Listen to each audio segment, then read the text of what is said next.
Hello, everybody. Welcome to today's session, Rewarding Volunteers. We've got some brilliant guest speakers coming up for you.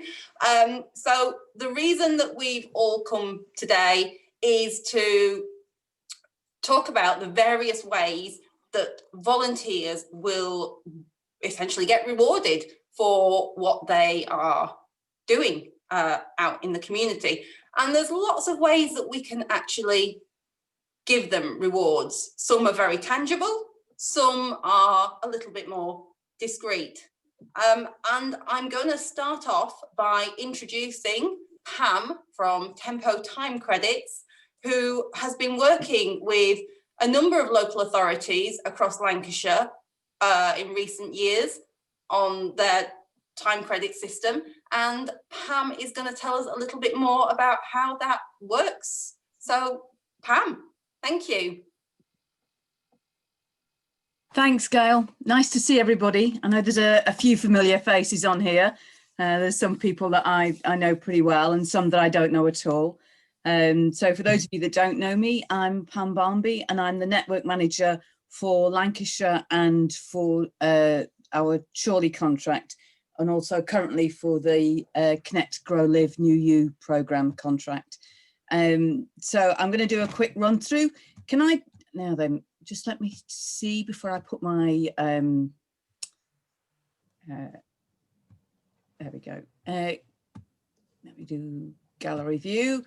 Just give me a quick wave if you've heard anything about Tempo Time Credits. I definitely know there's some familiar faces. Yeah, so roughly 50-50, I think.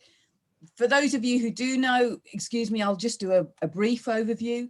But I'm aware that I've only got 10 minutes, so I've put my phone number at the end, and if you want to follow up afterwards, very happy to have a conversation.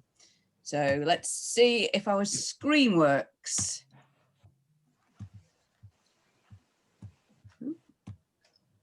There we go. Can you see?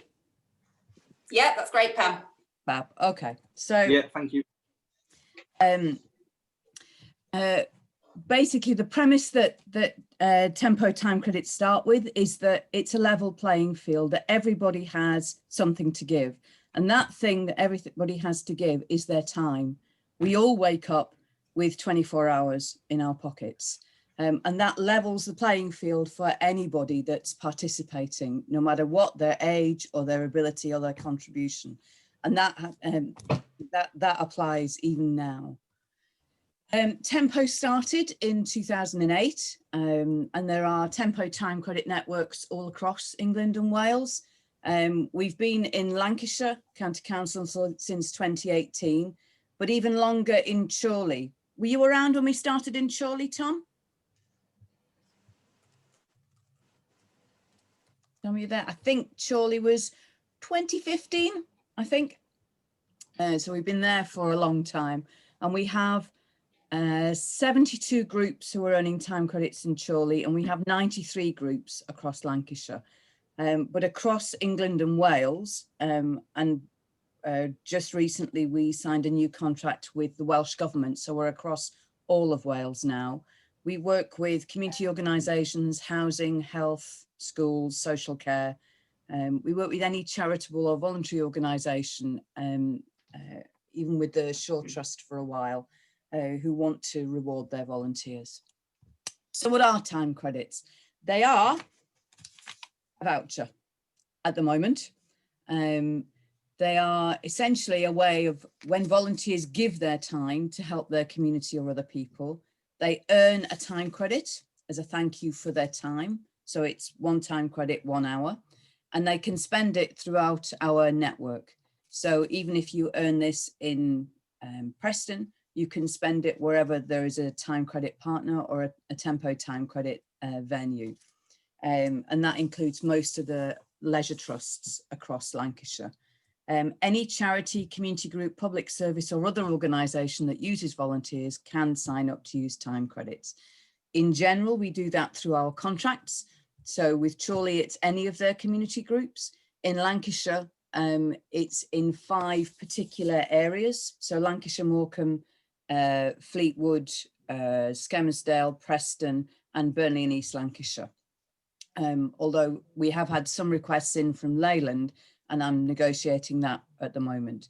But basically any of those areas where there's a community group or a charity or a public service. So Lancashire Adult Learning volunteers do earn time credits too.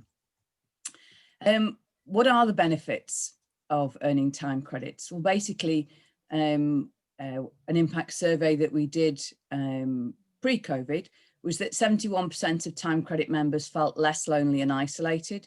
Oh, sorry, spelling mistake, do apologise. 43% had made new friendships and learned new skills.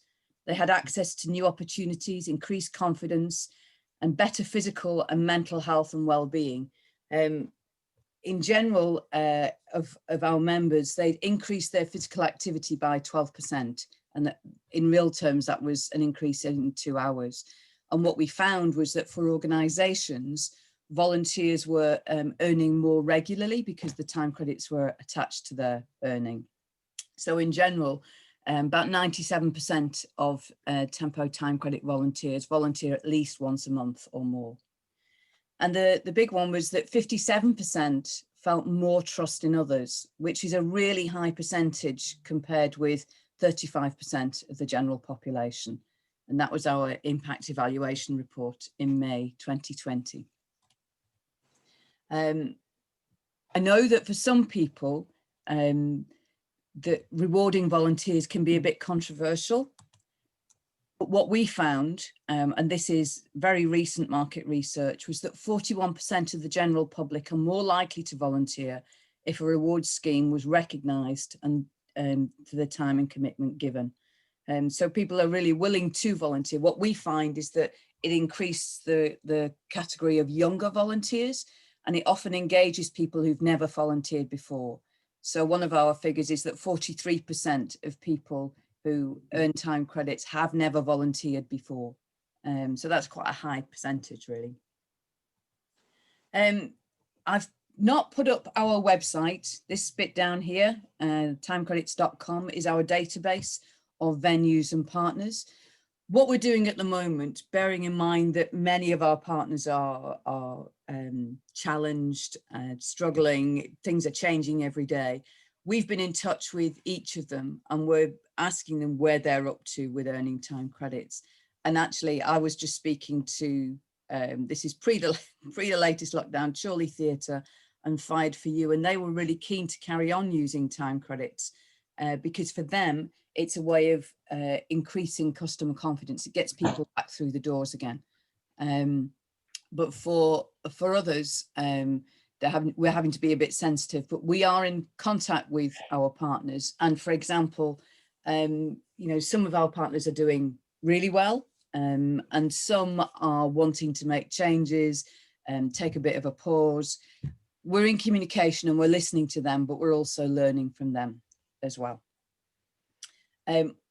What it's also worth saying is that although one of the things that people often say is there's not enough time credit partners in my local area, what we do find is although the local spend is really important, people also do like the opportunity to get out of the area. So the advantage of time credits is that no matter where you earn them, you can spend them wherever there is a partner. So for example, Tower Bridge and the Thames boats, they take them.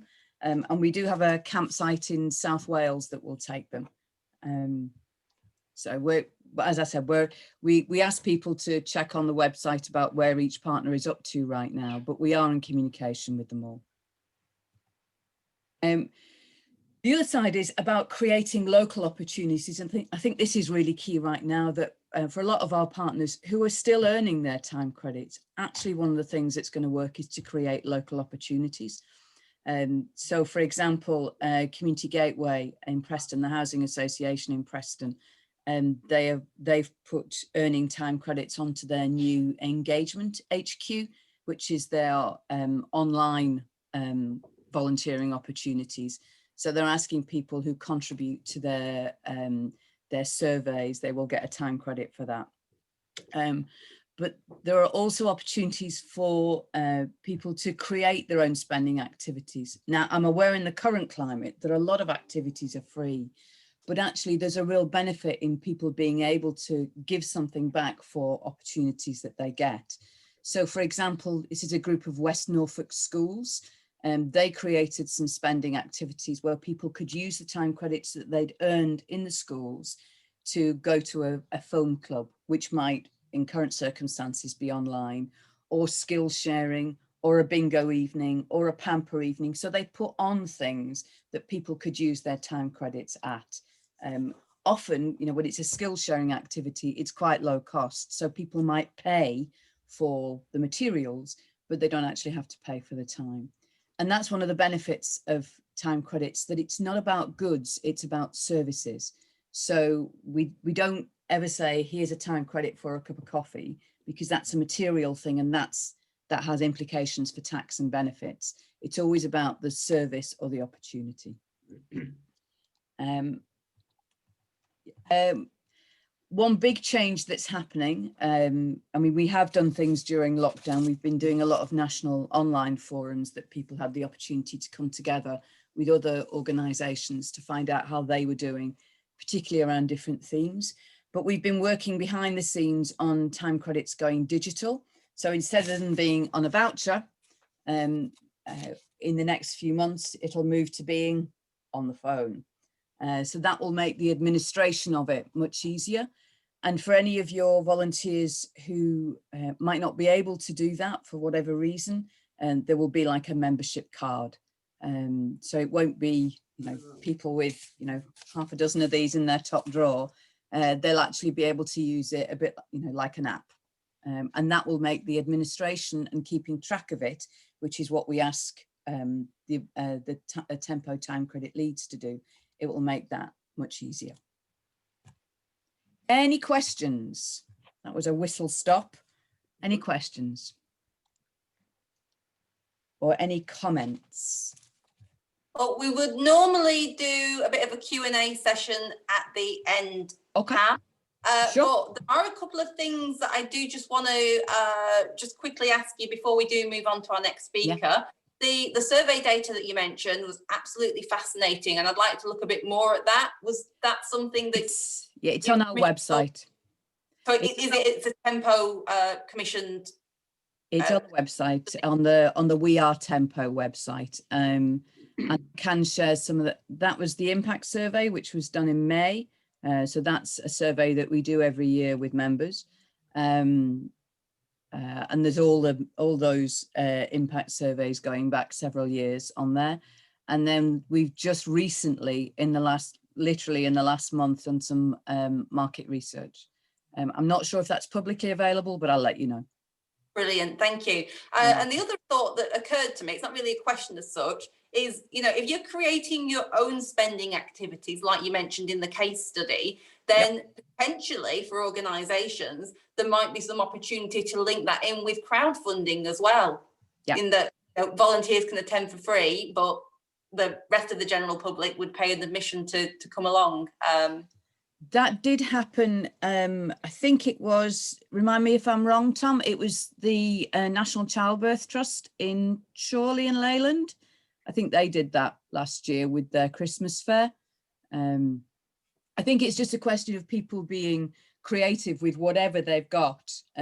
It's also a great idea for cross-fertilisation, so groups being able to find out what each other are doing and being able to support each other. So, you know, cross-fertilisation of volunteers can really help too. Absolutely. A number of our events have a monetary value where if people aren't in the time credit network, then they can pay to participate, whilst the volunteers that receive time credits have the benefit of being able to exchange them for admission to whatever flower show or film nights, etc. Yeah, Chorley have been really creative on that front. And I know that the flower show's really popular. And also, is it Chorley Live, Tom? That people can use credits for?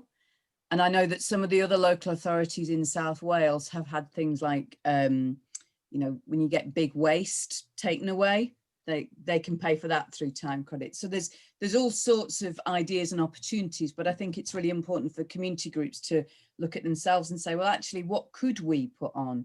What could we use to kind of let people find out a bit more about what we're doing, but also give people a chance to spend their own time credits? So have we got, not asking them to take away things that they would need to raise money for, but to make use of what facilities they have and what tools they have or what skills. Absolutely. Thank you very much, Pam. And You're Tom, very welcome. for the comments about Chorley. I think, you know, we might be all tapping you up for some ideas, actually. So we'll now move on to our next speaker, who is Kat Huskisson from UCLan's Centre for Volunteers and Community Leadership. And she's going to talk to us a little bit more about the reasons why people should be volunteering and the benefits that incurs. Thank you, Kat. And thank you for doing this, because I know you're not very well today, so I really do appreciate you coming along and talking to us.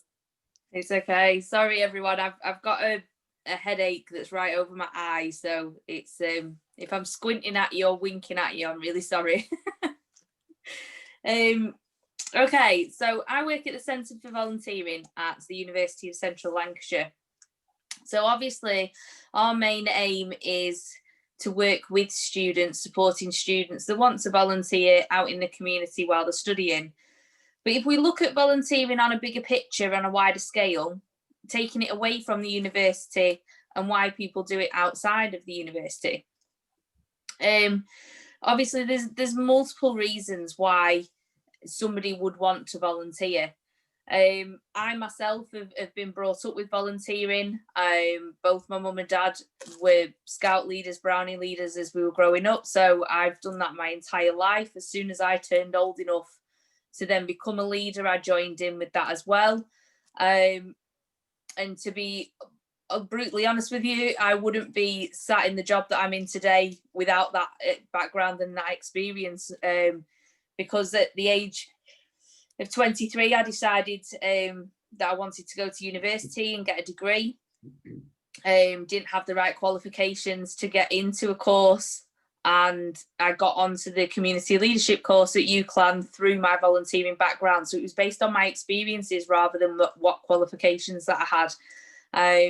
You know, roll on 6 years, I'm now working for them. I'm studying my master's in a hope that as soon as I finish that, I could potentially start some kind of teaching in the community leadership degree. So obviously looking at that as a benefit, we've already got networking, we've got experiences, enhancing your skills, and picking up things like that. So I have made a list of things, and I don't really want to bore you too much with statistics and things that you can pick up off the web. But obviously the main reasons that people would want to volunteer is many people want to give back. So they want to give back to the local community. It might be because they've had a personal impact. You know, they've ended up with an illness, and a community organisation has helped them through that illness. They may have lost a family member through an illness, or, you know, unfortunately through other issues, and community groups have supported them through that. And as a reward for the benefit that they've received through that, they then want to give back to other people and help other people that might be suffering. That obviously leads into kind of like peer education and peer leadership. You know, you may have already witnessed yourselves that sometimes it's easier to learn from other people and support other people when you've been in that situation. So you're looking at the kind of sorry, I'm losing my words because of my head. So you kind of gain that, you build that relationship, and you can sympathize a bit more with them if you've been in that situation, and you're supporting then other people through that as well. Obviously, people want to make a difference. Another one is feeling valued or part of a team, combating loneliness. Those that could be in a position where they don't have many friends or they don't have any family around. They could be new to an area. We particularly find this with students that have come in when they're coming in from, even the UK or internationally.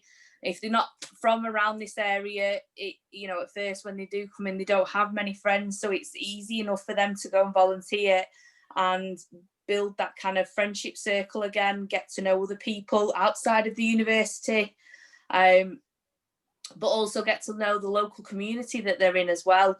So it could be anybody that's moved from internationally, or they've moved from a different area of the UK and they want to get to know the local area that they're now residing in. So it's giving that sense of purpose to them and creating that as being part of a team. They might not be able to work for disability purposes, or maybe they've got children at home. There's many reasons why people can't work, but to just do a bit of volunteering here and there, it gives them that sense of purpose. Another reason why people do it is because they've got a hobby in that area. So we'd all love to say that we love our jobs and we do what, our hobby is our job. We do it because we love it. Sometimes that's not always possible. So you can look at, you do your job, but then you do some volunteering that is your hobby in your area of interest. And that way you kind of get in the best of both worlds. You can, you do your job Monday to Friday, 9 to 5, and then at the weekend you can go and throw glow stick glitter parties at a rainbows event. Who knows? And it's just doing something like that it then benefits you because you've got a hobby in that area, and then other people are gaining from that as well because you're delivering something to them. It's empowering those that might struggle to be heard. So you could work with community groups of those who feel like they don't have a voice or struggle to voice their concerns or their opinions. And by you working with those, you could be providing that voice for them or empowering them to have that voice and find that voice. Then obviously we look at the key skills and the interpersonal skills that we could be developing. So you could develop new skills and experiences. You could enhance ones that you already have. It's all about building your CV and helping build that confidence and self-esteem. So, a lot of people in the past have still do struggle with confidence. They might not feel like they've got the confidence to go to job interviews or, go and put themselves out there for that job. And just doing a bit of volunteering could boost that confidence and self-esteem that one day they might then feel like they can go to that interview and they can apply for that job. But also looking on the grander scale of things and the networking that volunteering can bring to you. We've all heard it's not what you know, it's who you know. And that's something that we teach all of our students about, the social capital side of things. And something that you may not have ever thought about before, through volunteering, you're networking with a different group of people. You get chatting to them, you talk about what your interests are or what area of expertise you've got, and you never know what doors that might open for you. It might not be where you volunteered, it might be something that person knows, so it's opened several doors. But it builds that social capital for you, and it also builds it for the organisation that you're volunteering with. It gives you a chance to socialise. So again, it's combating the loneliness side of things. Obviously, we experience this quite a lot in the university because, like I've said before, people are coming from home, they're leaving the friends and the family behind, and it is good experience for them. But again, you've got it in. So a lot of people volunteer who have retired. So the families are busy every day. They're at work, grandkids are at school, that kind of thing. They don't work, they're retired. So just getting out and about for a couple of hours a day, or you know, a couple of times a week to go and volunteer somewhere. It is just combating that loneliness side of things as well. And the whole getting to know your area, which we went into before. Now, I know many organisations can't afford to do this. It depends what kind of organisation you are in, but there are a few out there that do offer qualifications in return for volunteering. I know we do it at the university. So what we do is the community organisations that we work with, because obviously a lot of them are small little charities, we know that they can't, or they don't have the budget to kind of reward their volunteers in a sense of awards or qualifications and that kind of thing. So we offer that in return to our students, and every year we hold a celebration event. So what we do is depending on how many hours of volunteering they've done, they will gain a different level of an award. They can also be nominated by the organisation that they are volunteering for a special kind of award. But we also link in with community volunteers as well. So as a community organisation, because we are networking with you already, we also allow you to nominate your volunteers, your community volunteers, or your community team of volunteers for specific awards as well. So we always link back into and offer rewards where we can to as many people as we can. To the students as well, we'll also, depending on how many hours of volunteering they've done, we also offer different levels of qualifications that they can add to the CV. As you're probably well aware, obviously now the graduating market is, the job market is just so competitive. So trying to give them a bit of a unique selling point for when they do graduate through all this experience and stuff that they've built up while they've been there. So looking at the health and wellbeing side of things, there has been research, there's been a lot of research over the last couple of years about how volunteering can help with mental health and wellbeing, and especially addiction. And again, it's going back to what I said before. If you've got like-minded people or people who've been in the same situation as you, and you've accessed a service to help you through a rough time that you're going through or an ordeal that you've gone through, and then you give back into that and to help other people in the same situation, that peer leadership and the peer mentoring process of that is really beneficial to both parties. So it really helps the person that originally seeks the help, but at the same time it's also helping a new person that's come in seeking that help as well, if that makes sense, hopefully. So the peer leadership and peer mentoring is a really big thing, and it is really successful in its field in being there and creating this supportive network and like a supportive bubble around you.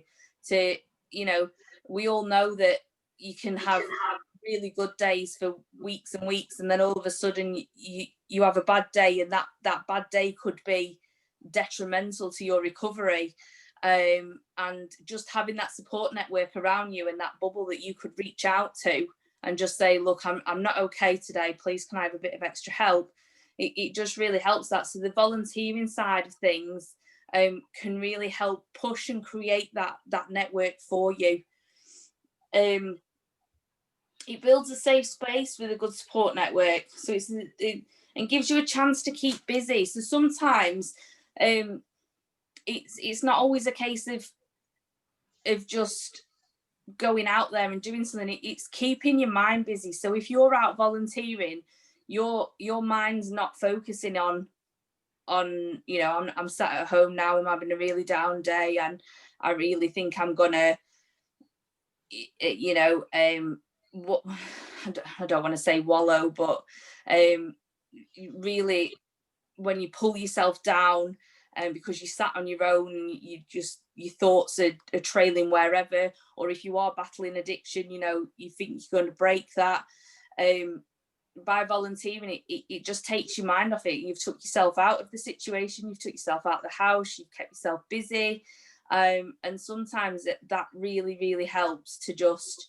keep your mind afresh and refocus and regain your energies and where that needs to be for your own recovery. But at the same time, you're giving back to the local community as well, or to other people that are in need.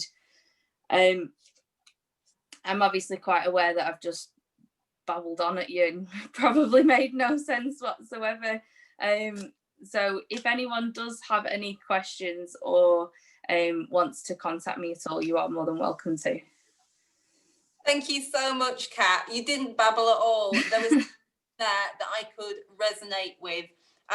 Absolutely, empathy is such a key skill that we need to see in our volunteers. You know, there's so much more success if you've got that connection with the people that you're supporting.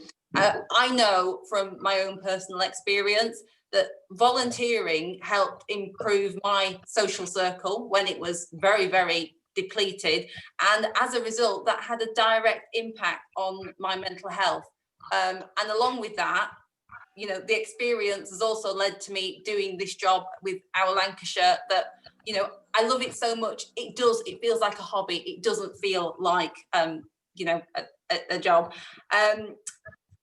but I think it's important to kind of note that, you know, all these benefits that you just talked about. The organisations that are managing the volunteers, they really need to be aware of how they can help volunteers achieve those different aspects by basically providing a very, very supportive environment, you know, and making sure that volunteering experience is a quality experience and a positive one, that, you know, will make people want to carry on, you know, being active in communities for time to come. Now, just before we move on to our next speaker, am I right thinking, Kat, that if any of the organisations here today want to get volunteers from the UCLan pool, that they should just get in touch with you? Yeah. The only rule that we have with organisations is they are a non-profit organisation, social enterprise or a service. So as long as they come under that kind of bracket, then yes, we can offer support and we can work with them.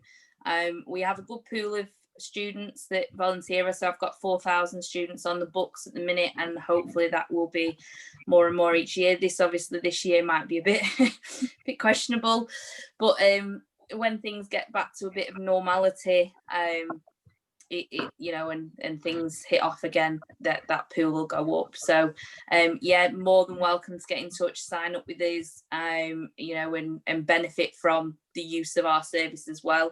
And we're also there as a good support network for organisations. So yes, we are at the university, and yes, we are there for students, but we do work with the community, and that is our aim as well. So more than welcome to come and join that network. Thank you so much. We really appreciate you coming along this afternoon. And if you want to head off to a darkened room now, then thank you again. All right, thank you. So we'll now move on to our final speaker of the afternoon, Wajid Khan, who is the former MEP for the North West, and he's been on Burnley Council now for quite a long time. So he's this year's mayor, and you picked quite a peculiar year to take the reins, Wajid. But I know you've introduced a reward scheme for volunteers, which you're going to talk to us about now. So over to you. Well, good afternoon, everybody. And first of all, thank you so much, Gail, for all the work you do for our Lancashire, and for my personal experience, knowing how passionate you are. And you hit the nail on the head. You said for you, it's a passion.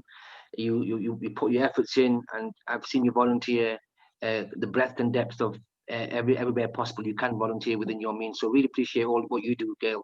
Great to hear from previous speakers. I was really fond of listening to Pam from Tempo Time Credit, and of course wish Kat Huskisson well, and for the work she does at the University of Central Lancashire. It's great to follow Kat. I'm delighted to be here this afternoon and share with yourselves my experience of the work I'm doing at the moment as the Mayor of Burnley, and also my relevance to volunteering. So like many people, speakers have said, I started off as a volunteer. I started off at a time when I was a volunteer, when I was studying for my Masters in Community Leadership. At that time, I was struggling for money, so I was working as a taxi driver to pay the master's program, because at them days you would never got finance. So, and I was in this really bizarre situation. I used to spend a lot of time volunteering. I loved it. And I came home one day, and my dad said to me, "What are you doing? Where did you go today?" I just spent 5 hours volunteering in Blackpool Harbour House. I was teaching homeless people numeracy and literacy. And my dad said, "I said, did they pay you?" I said, "No, it's not about that. It's volunteering." So all right.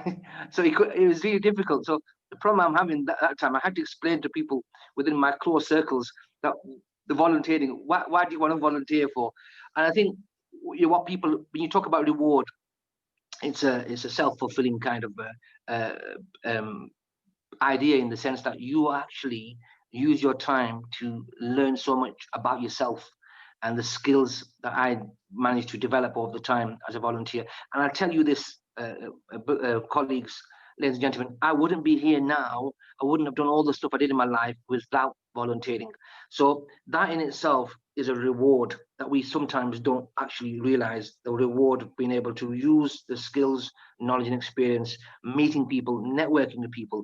As Kat said, the idea of social capital, the friendships that you make for life, and these are really, really valuable and important to anyone's personal progress, but also wider societal progress. So as the mayor of Burnley, I wanted to do something different, and people said to me, "Well, don't be the mayor this year. Don't leave it. Why be a mayor? You won't be able to go in the mayoral car. You won't get to be able to all these wonderful dinners and civic dinners." And I said, no.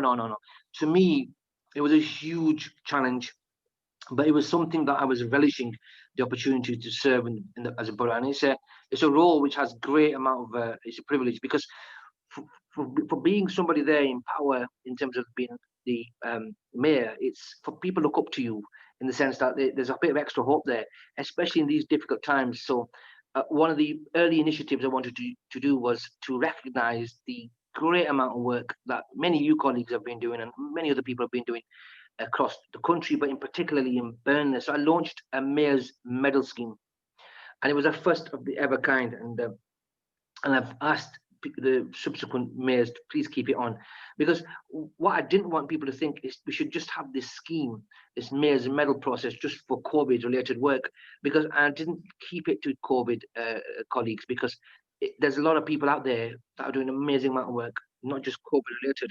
So I wanted to have this mayor's medal, and I ordered 50 medals to be given, and we've launched this scheme. So anyone you think that's doing a fantastic amount of work in Burnley, even though they don't live in Burnley, as long as they do something in Burnley, please get in touch. It's simple on the mayoral website, and it's online scheme.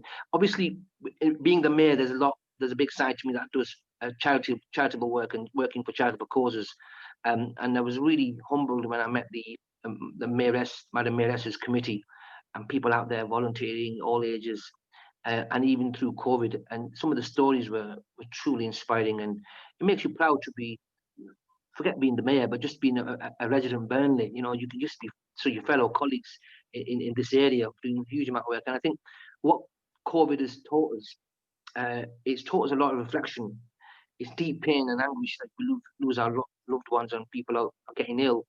And it was a real kind of eye-opener for many people to reflect upon their own lives, and in terms of people shielding, not being people to not dropping deliveries off of them, people picking up shopping, going to get shopping, and it was just amazing, and it makes you proud. And that reward scheme, in terms of recognition, I think that's the better way of doing it, describing it, recognizing people's achievements, people's contributions through them. So just for example, my first mayoral award went to a lady called Lindsay Sharples. Don't know if people saw, it was in the media. Lindsay has a very rare condition, and she's at the hospice, a Pendle hospice, and obviously struggling in the last chapter of her life. She walked 5 kilometers and raised thousands of pounds, and then she did a swim, and I think she raised something over £30,000 for the NHS and various other charities. And I had the most humbling experience, most emotional call. I made what I call the mayoral phone call, and then she had a medal on, and it was just a sense of for Lindsay, and she was struggling to talk. So can you hear me now? I just cut off. Yeah. Somebody's trying to call me. I just cut them off very quickly. I'm using the phone. So yeah, I was just saying. So it was really humbling experience to call Lindsay and speak to Gareth, her husband, and it meant a lot to her. And she had it around. I think it's for people. It's just that recognition that all the efforts, all the sacrifices, all the good work they're doing needs to be recognised. And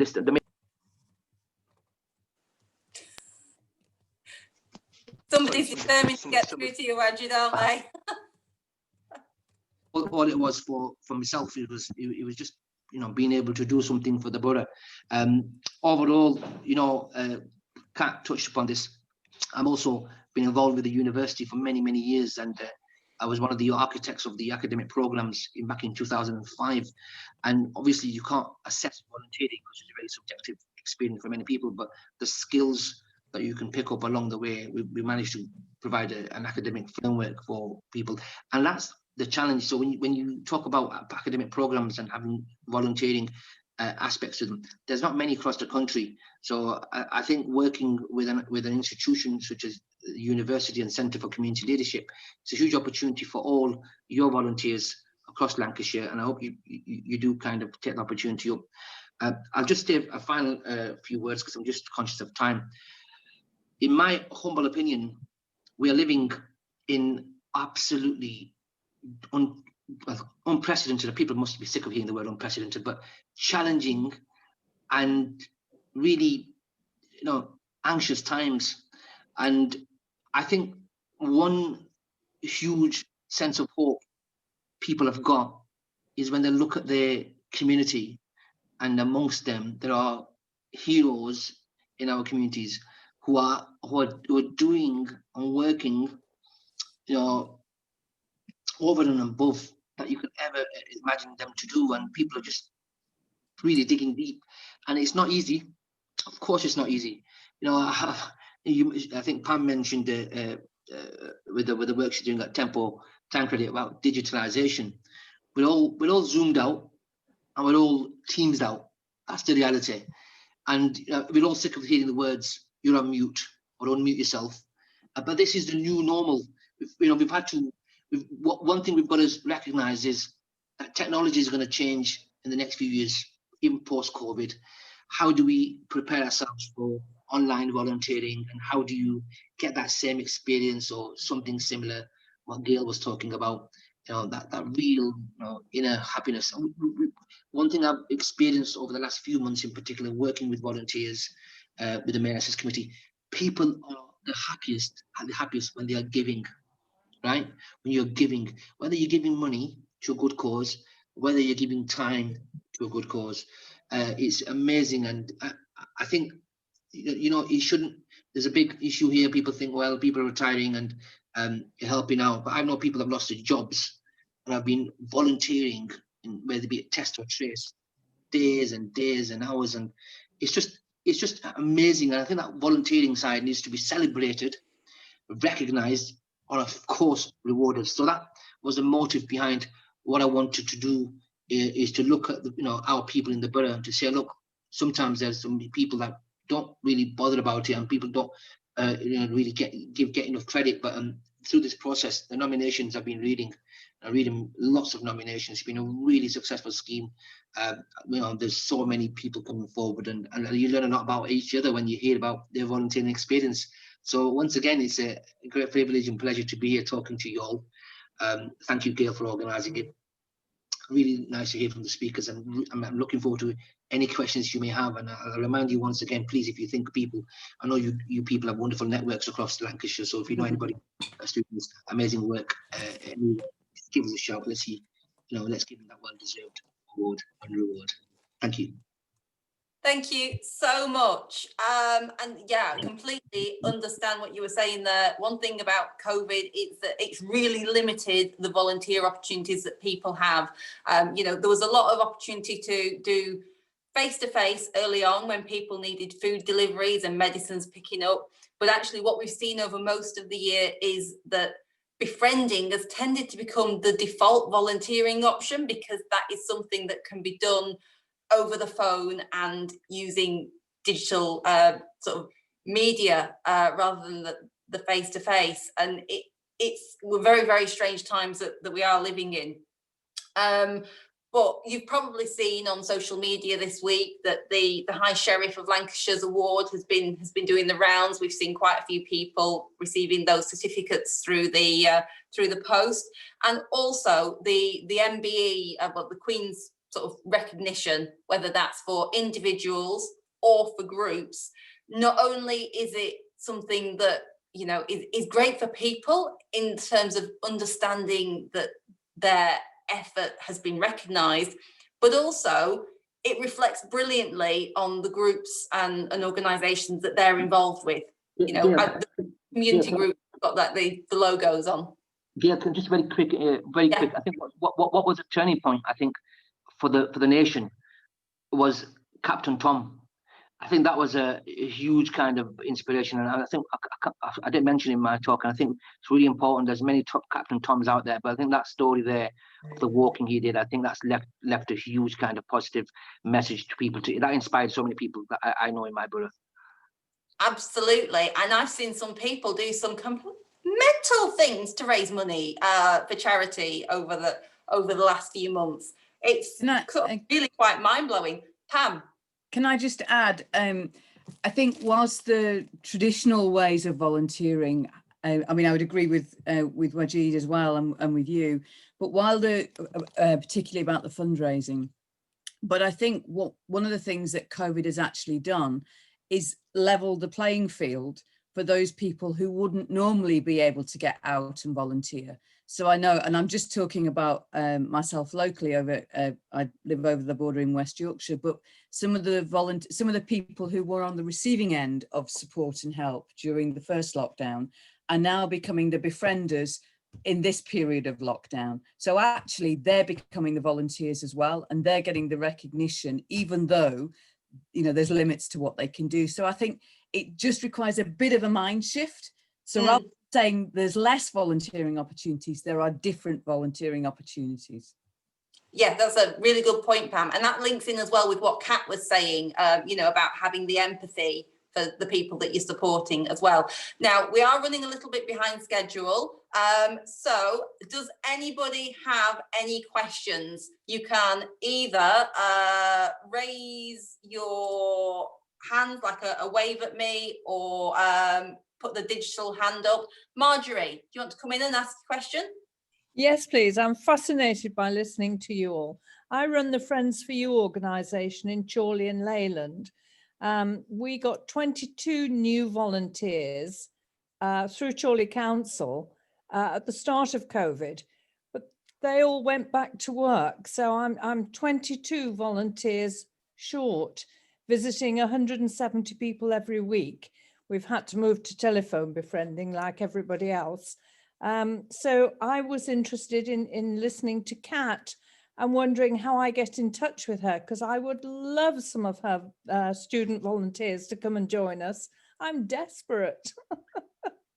I will be sharing Kat's contact details in the follow-up email that I'll send out tomorrow that has the recording link for today and a few other bits of useful information on. I don't know whether Kat wanted to come in, or she might not be. Oh, I'm here. I'm now sat in the car because I've had to come and pick my daughter up. I'm just going to put in the chat my email address if you want to contact me, and we can have a discussion on how to go about, obviously, getting you signed up and getting a push out for that volunteering. At the minute, we've kind of put, with the new national lockdown, we've put a backseat on the students going out volunteering in the community, but there's nothing to stop them doing online volunteering. If that's what you're kind of looking for, like phone calls or digital. Either, Kat, we've had to stop home-to-home visiting, which is our normal way of befriending people, and we've had no outings this year at all because of the restrictions. But the phone visits really have made an impact on loneliness in Chorley and Leyland, and they really have seen people through the crisis in an amazing way. And the only other thing we haven't discussed today, Kat, if I can just put this into the equation, is I would love somebody from your department or from your university to come and do some research into the effectiveness of Friends for You in reaching out and combating loneliness in Chorley. I was a course director at UCLan many years ago before I retired. It would be lovely to work with you and set up a research programme. Yeah, well, we're always looking at ways to research and kind of impact and show other people what, you know, the impact that volunteering does have. So research is something that we are obviously very open to, and something that we can certainly discuss. Like I said, I'm in the middle of doing my master's at the minute, and I've got my dissertation this year.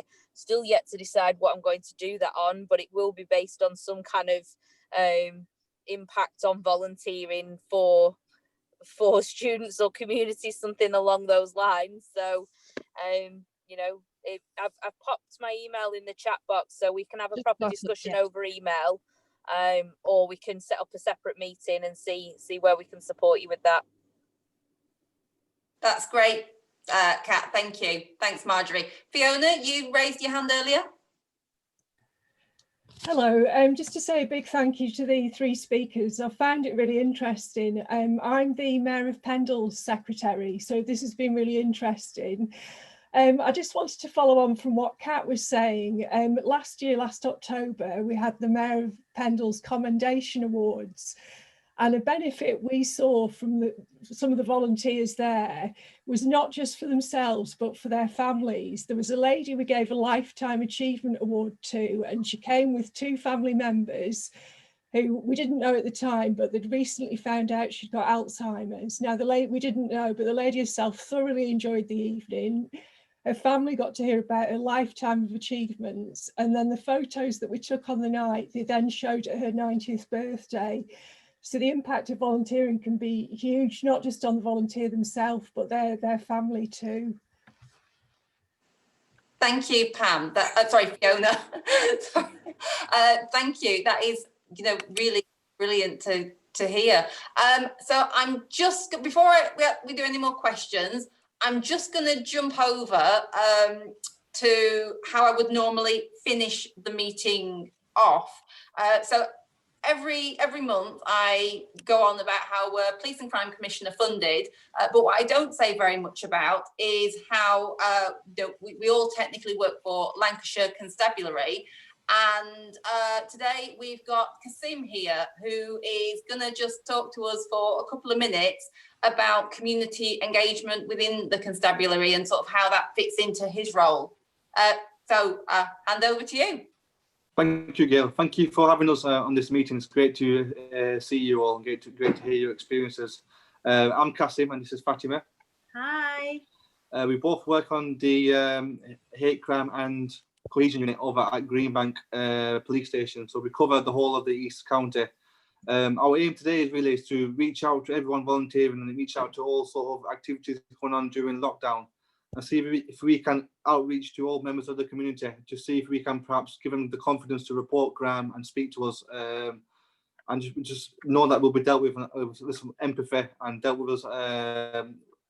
It'll be really appreciated. Well, I'm going to let you absorb that and then I'll speak in a minute. Yeah, so we're looking for, you know, just to instill confidence for people to report any crime that they come across, and so you're looking to engage with community groups and charitable organisations in the area to do that.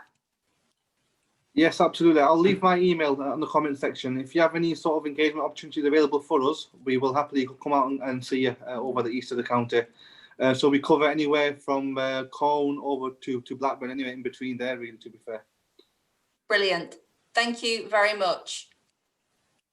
Can I just add that we largely deal with forced marriages and honour-based violence, as well as female genital mutilation.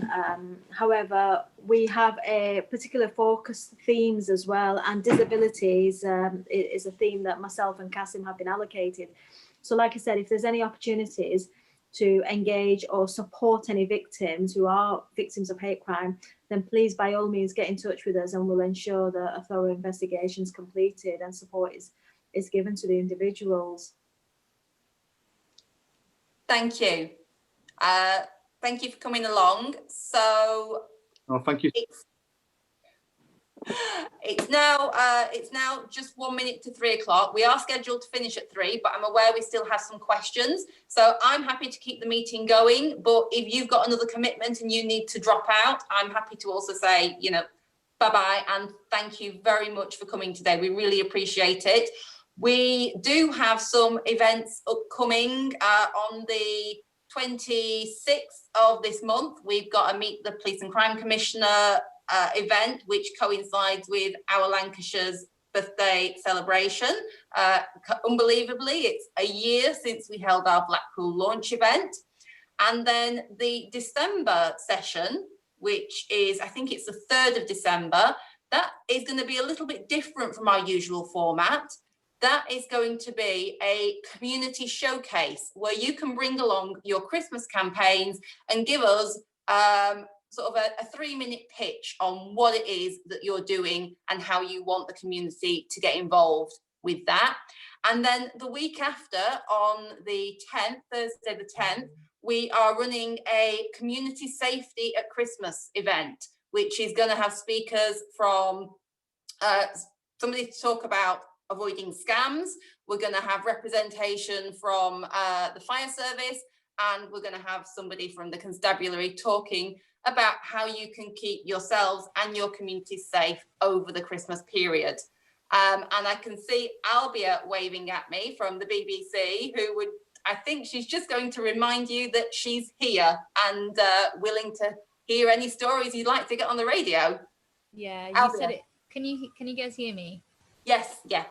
Yeah, thanks for having me again, Gail. So lovely to see some familiar faces again. Yes, we are looking for stories, so I've dropped my email down there, so please feel free to send me any stories, anything that's happening right now, any questions you have to the BBC. You can drop me an email as well. So we really look forward to hearing from you all. Thank you. That's all I've got to say. Thanks, Albia. So we have got some things in the chat, but is anyone else waiting to ask a question? You just want to wave at me?